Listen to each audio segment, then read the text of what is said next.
President Obama's campaign has been keeping the pressure on Republican rival Mitt Romney for saying almost half of Americans consider themselves victims. Despite the outrage, Mr. Romney has neither disavowed nor apologised for his remarks in the leaked video.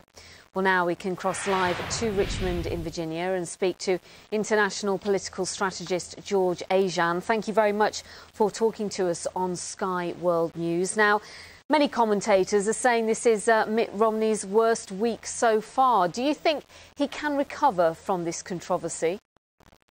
I think he can. To be fair to him, what he said is actually a fundamental and essential message for any Republican candidate who wishes to be successful. That is to say that America works best and is at its most prosperous when there is a culture of financial independence that flourishes.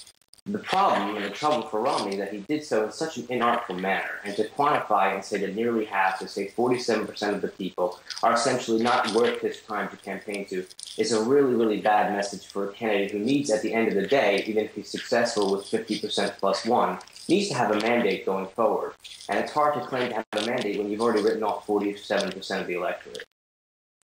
So how can he come back from this then? I mean, should he apologise? Is he doing the right thing so far by not apologising? Of course, they do say sorry is the hardest word. Sure, he doesn't need to come out and directly say, I'm sorry for having said that. He just needs to continue to clarify. I think it's actually a good message for him if he does so in an artful manner.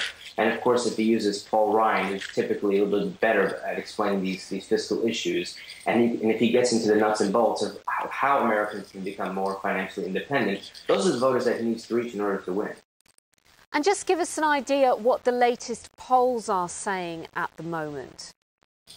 Well, it's hard to look at national polls and get an accurate read of what's really going on. You have to look state by state because there's only a handful of states that will probably decide the election. I think your audience is familiar with that, having seen what happened in Florida in 2000 and even in subsequent elections. It's really on a state by state basis. For example, I'm in Virginia right now after having spent some time in Washington earlier in the week. And this is one of the very competitive states in which Romney absolutely must be successful. And there's just a volley of ads back and forth on the television.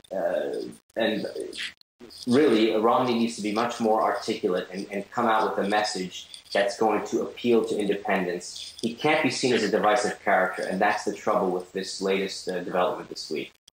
OK, well, he's got 7 weeks to do it. Thank you very much for talking to us, George Ajjan.